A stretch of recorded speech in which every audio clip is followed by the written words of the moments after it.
দশাবতারের চতুর্থ অবতার নরসিংহের স্কেচটা আজকে শেয়ার করছি। কালামকারী পেইন্টিংয়ের মোটামুটি সব ফিগার ড্রয়িংয়ের ক্ষেত্রেই একটা নির্দিষ্ট জায়গা থেকে আমি শুরু করি। সেটা হচ্ছে কপালের ওপরের যে লাইনটা রাউন্ড মতো, সেই লাইনটা থেকেই আমি ফিগারটা স্টার্ট করি। এখানেও ঠিক তাই করেছি। নরসিংহের মাথার মুকুটের যে লাইনটা, মুকুটের নিচের দিকের যে লাইনটা, সেই লাইনটা প্রথমে দিয়েছি।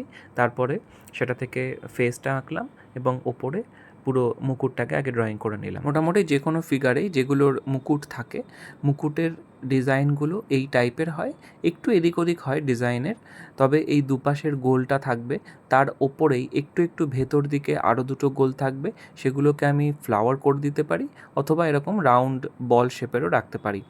আবার মুকুটের চূড়াগুলোতে 3-4টে লেয়ার এরকমভাবে রাখতে হবে।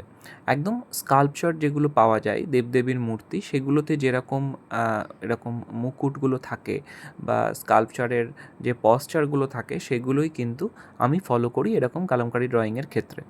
এই ফেসটা একটা পাথরের মূর্তির থেকে নিয়েছি আমি। এটা খুব ভালো লেগেছে আমার। আর এই কালামকারী পেইন্টিংয়ের সঙ্গে এই মুখটা ভালো যাচ্ছে। আমি কালামকারীর নরসিংহ খুঁজে পাইনি, নিশ্চয়ই আছে হয়তো, তবে খোঁজার চেষ্টাও করিনি। আমি মেনলি চেষ্টা করি যখনই কোনো ফিগার আঁকবো, ঠাকুর দেবতার ফিগার, সেটাকে কোনো স্কাল্পচার রেফারেন্স হিসেবে নিয়ে সেটা থেকেই ছবিটাকে আঁকতে চেষ্টা করি। তো সেইভাবেই এটা খোঁজা স্টার্ট করেছিলাম যে কীভাবে একটা বসা ফিগার কীভাবে ড্রয়িং করা যায় নরসিংহের। কারণ এটা যেহেতু অবতারের একটা সিরিজ, তো সবার সঙ্গে একটা মিল থাকাটাও দরকার, তাই বসার এই পশ্চারটাও আমার খুব পারফেক্ট মনে হলো আমার ছবির ক্ষেত্রে।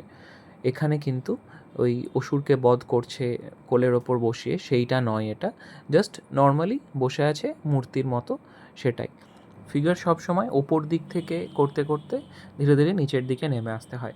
প্রথমে ফেসটা করলাম, তারপরে কাঁধ দিয়ে দুটো হাত নামালাম, দুটো হাতের পর বডির মানে বুকটা করে পেটের দিকটা করে নিয়ে এবারে পায়ে নেমে এলাম। এই স্টাইলের পেইন্টিংয়ে প্রচুর গয়নাগাটির ব্যাপার থাকে, অলংকৃত করতে হয় ছবিটাকে, তাই সেগুলোকে প্রথমেই না করে একটা শেপ জাস্ট আমি করে নিই।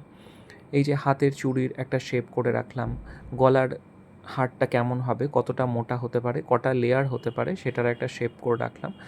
তারপরে এখানে পদ্মটাও যে রাউন্ড হবে সেটা একটা শেপ করে নিতে হবে প্রথমে, যে কতটা ছড়াবে আমার এখানে পদ্মটা, সেই রকম ছড়িয়ে নিয়ে তারপরে ভেতরের পাপড়িগুলো আমি সেই মতো দিয়েছি। এই হলো সম্পূর্ণ আমার স্কেচটা। কমপ্লিট ছবিটা পরে দেখাবো। আবার দেখা হবে নতুন কোনো ভিডিও নিয়ে।